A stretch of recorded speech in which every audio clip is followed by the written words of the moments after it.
देखिए, मॉरिशस में प्रधानमंत्री मोदी का जबरदस्त स्वागत हुआ। फूल माला पहनाई गई, गार्ड ऑफ ऑनर दिया गया। उनके स्वागत के लिए प्रधानमंत्री नवीन राम गुलाम समेत सभी मंत्री एयरपोर्ट पर ही मौजूद थे। लेकिन उनके स्वागत पर जब गीत गवई से किया गया तो चारों तरफ खुशी वाला माहौल था और चारों तरफ गीत गवई की चर्चा होने लगी। गीत गवई का गायन सुनकर प्रधानमंत्री मोदी भी मंत्रमुग्ध हो गए और महिलाओं का साथ भी देने लगे। चलिए आपको मॉरिशस और गीत गवई के रिश्ते का इतिहास बताते हैं।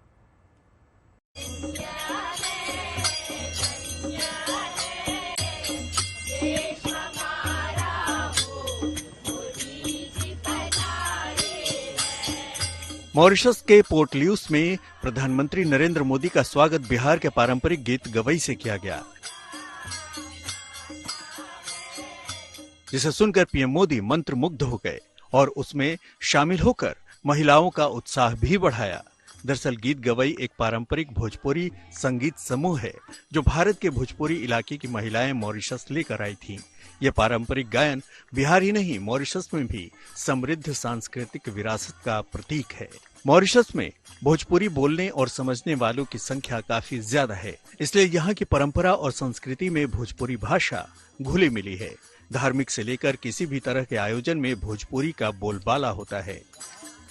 जहाँ तक गीत गवई की बात है तो इसे बिहार के भोजपुरी क्षेत्र से आई महिलाएं मॉरिशस लेकर आई थीं और जो अब यहाँ के सांस्कृतिक विरासत का प्रतीक है।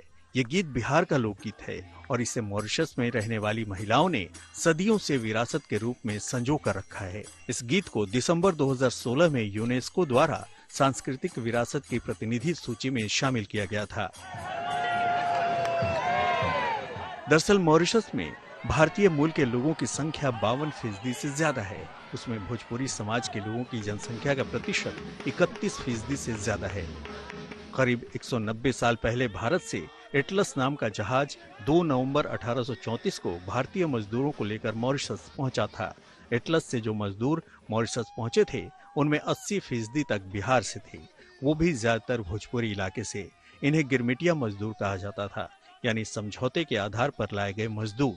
इन्हें लाने का मकसद मॉरिशस को एक कृषि प्रधान देश के रूप में विकसित करना था। अंग्रेज 1834 से 1924 के बीच भारत से कई बार मजदूरों को मॉरिशस ले आए। उन्हीं मजदूरों के वंशज अब यहाँ के मूल निवासी हो गए हैं।